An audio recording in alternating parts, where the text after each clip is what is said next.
Ang isang spear at Mackay pig polo ay nagkakahalaga ng $55, 2-ply yarn, 210 gramo bawat metro kwadrado, mga butones na gawa sa mother of pearl na kapareho ng bigat ng GSM gaya ng mga designer polo na 3 beses na mas mahal. Narito ang 5 brand ng polo na naglalatala ng katotohanan tungkol sa kung ano talaga ang iyong binibili. Ang Spear at Mackay ang nangungunang tatak, isang tagagawa ng damit at terno mula sa Canada na itinatag nina Andrew Spear at David Mackay.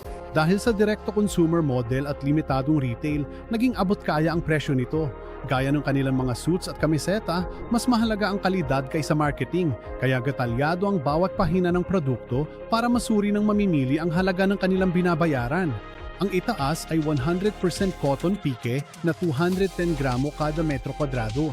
Ang 2-ply na sinulid ay ibig sabihin pinilipit ito mula sa 2 hibla, kaya mas matibay at maganda ang kulay kaysa single ply. May mga modelong gumagamit ng butones na mother of pearl o totoong balat, matibay sa init at kitang-kita ang kaibahan sa plastic. Ang plastic ay wala pang 1 sentimo, habang ang mother of pearl ay nasa 30 hanggang 80 sentimo. Ang konstruksyon ng kwelyo ay may 3 pagpipilian. Ang curl-resistant rib para sa tradisyonal na silhouette ng polo, isang kwelyo na estilong kamiseta na may mga tahi na suot sa ilalim ng sport coat at isang button-down para sa estilo ng Ivy League. Lahat ng tatlo ay nasa parehong presyong $55. Kinukumpleto ng 2 o 3 placket na may butones, rib cuffs, heating laylayan at pre-shrunk na tela ang kabuuan ng pagkakagawa. Merong 20% diskwento sa 2 o higit pang unit sa halos buong taon, kaya ang epektibong presyo ay $44 bawat polo. Ang matalinong mamimili ay makakakuha ng 210 GSM 2-ply peak na may mother of pearl buttons sa presyong pangkaraniwang brand na may logo lang. Ang Buck Mason ay itinatag ni Sasha Cohen at Eric Schnackenberg noong 2013 sa Venice, California. Nakilala ang tatak nang makuha nito ang BM Knitting Mills sa Monton, Pennsylvania, isang siglong lumang gilingan sa Amerika na malapit nang magsara. Binili ni Buck Mason ng gilingan at isinalba ang produksyong Amerikano. Dito gawa ang kamilang mga tee. Ang mga polo naman ay imported at dapat itong malaman ng mga mamimili. May 2 uri ng polo based sa konstruksyon. Ang $58 suede cotton polo ay gumagamit ng 145 gramo kada metro kwadrado ng cotton jersey na sinuwade para lumambot at may 2-button metered placket. Ito ang mas magaan na opsyon sa tag-init. Ang Field Spec Rugby Polo sa $98 ay gumagamit ng 310 GSM yarn-dyed cotton jersey, ang pinakamakapal na polo rito. Ang 310 GSM ay katulad ng mga lumang tela ng rugby. Ang bigat ng mga uniforme bago binawasan ng modernong produksyon ang konstruksyon nito.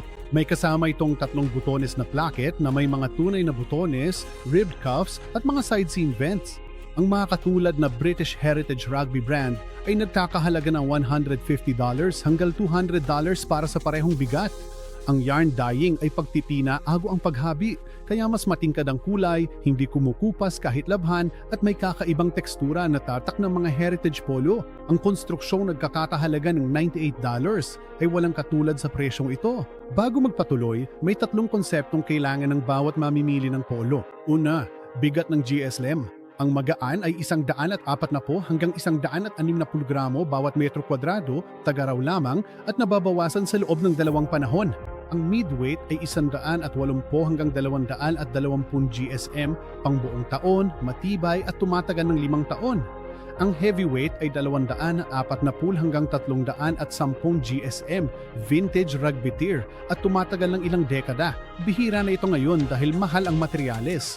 Karamihan sa $150 na designer polo ay 180 hanggang 200 GSM lang, katulad ng mga $55 na polo. Markup ang binabayaran, hindi ang tela. Pangalawa, grado ng hibla. Ang Pima at Sopima cotton mula USA ay matibay, malambot at hindi kumukupas. Ang Sea Island cotton ang pinakabihira at may pinakamahabang staple. Ang organikong cotton ng Ehipto ay natural at itinanim ng walang pestisidyo. Ang mercerized cotton ay chemical na pinoproseso para sa kinang at lakas, tatak ng mga niniting na damit mula Italia at Inglaterra. Ang karaniwang bulak ay maikirang hibla, mabilis kumupas at gamit sa mga commodity o designer polo na tago ang uri ng hibla. Kung walang nakasaad na fiber grade ang brand, malamang ay gumagamit ito ng mas murang cotton. Pangatlo, konstruksyon ng kwelyo. Ang karaniwang single-layer collar ay madaling kumukulot at makikita sa mga polong mura. Ang double-layer self-fabric collar na may collar band ay hindi kumukulot. Tanda ng dekalidad na gawa. Isang hiwalay na niniting na kwelyo ang orihinal na disenyo ni René Lacoste noong 1933. Ang pagsubok ay tumatagal ng 10 segundo. Tingnan ng GSM, fiber grade at color construction sa specs. Kapag wala ang mga ito, may tinatago ang brand sa'yo. Pangatlo, ang Kent Wang. Isang direct-to-consumer brand na nakatutok sa isang detalye, ang kwelyo. Karaniwang gawa ang mga polo colors sa rib cotton. Kulubot sila at lumuluwag pagka 20 laba. Ang kwelyo ni Kent Wang ay parang dress shirt, double-layered gamit ang cotton pick ng polo na may lining sa loob. Arkitektura ang konstruksyon. Napapanatili ng kwelyo ang hugis nito sa daan-daang paghuhugas nang hindi nawawala ang silueta nito. Mga botones na mother of pearl, 3-button placket, premium cotton pique, slim fit na may slim tall, at mga opsyong American fit na idinagdag sa koleksyon ng 2025. 10 kulay, navy, puti, abo, itim, asul, berde, maroon, brown, rosas at ivory. Ang long sleeve rugby ay $95 na may double layer collar at mother of pearl buttons. Ang parehong season ay nagkakahalaga ng wala pang $170 sa kabuuan.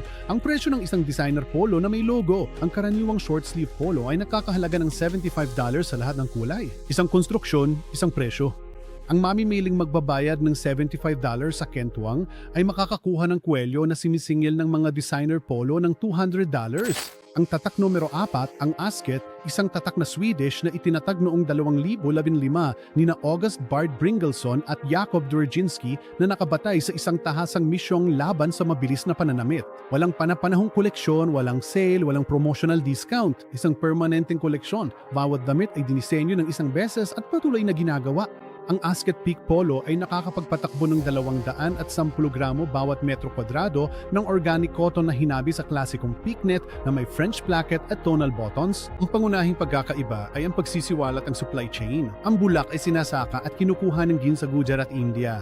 Ang tela ay hinabi sa gilingan ng Gabatec sa Braga, Portugal. Nagaganap ang pagtitina at pagtatapos sa Villanueva de Cervera, Portugal. Ang mga botones na mother of pearl galing sa Indonesia at gawa sa Bergamo, Italy. 92% ng supply chain ay maaaring masubaybayan sa pinagmulan at isiniwalat sa publiko. Bihira sa anumang presyo, ang polo ay may 3 haba bawat sukat, maikli, regular at mahaba. Kabilang sa mga kulay ang navy, white, dark olive, dark navy at black. Ang presyo ay $120. Ang bigat ng tela ay kapareho ng sa Spear at Mackay sa halagang $55. Sakop ng premium ang buong pagsisiwalat ng supply chain, ang free-length sizing system at ang permanenteng modelo ng pagpapatakbo ng koleksyon. Ang parehong mga pagbili ay maaaring ipagtanggol. Hindi rin ito buwi sa logo. Ang tatak bilang ika-5, Charles Tyrwhitt, ay isang nagtitingin ng kamiseta sa Britanya na itinatag noong 1986 ni Nick Wheeler sa Cambridge, England. Pag-aari ng pamilya, halos 40 taon sa British menswear. May 2 antas ang polo line. Ang peak polo ay $59 hanggang $69. Klasikong cotton peak, anti-peeling, 30 kulay sa 7 sukat mula XS hanggang 3XL. Ang smart jersey polo ay nakakahalaga ng $79 hanggang $89. Konstruksyon na gawa sa mercerized cotton. Inimbento ni John Mercer ang mercerization noong 1844. Ang pag-unat ng bulak sa caustic soda ay nagpapabilog at nagpapakinis sa mga hibla rito para maging makintab. Ang resulta ay cotton na 25% mas matibay, mas matingkad at may kinang na katulad ng mga luxury knitwear na nagkakahalaga ng $300 pataas. Gawa ito sa Vietnam, kaya mas abot kaya ang presyo. Ang fiber grade at mercerization ay mga heritage specs na ginanga sa mas mababang gastos. Ang mercerized cotton sa halagang $89 ay may parehong hibla na matatagpuan sa mga Italian heritage polo sa halagang $300 at English heritage knitwear sa halagang $400. Ang proseso ay magkapareho, bansa at pangalan ng tatak ang mga salik. 5 tatak, iba't ibang bansa, iisang disenyo. Nakalista ang GSM, grado ng fiber at color construction. Karamihan sa brands ay hindi ito nilalathala. Sa mga polong lampas $75, tingnan sa product page ang 3 bagay: GSM, fiber grade at color construction. Kapag may saktong datos ang 3, tapat ang polo. Kung kulay at estilo lang ang nakalista ng walang construction data, marketing ang binayaran mo, hindi tela.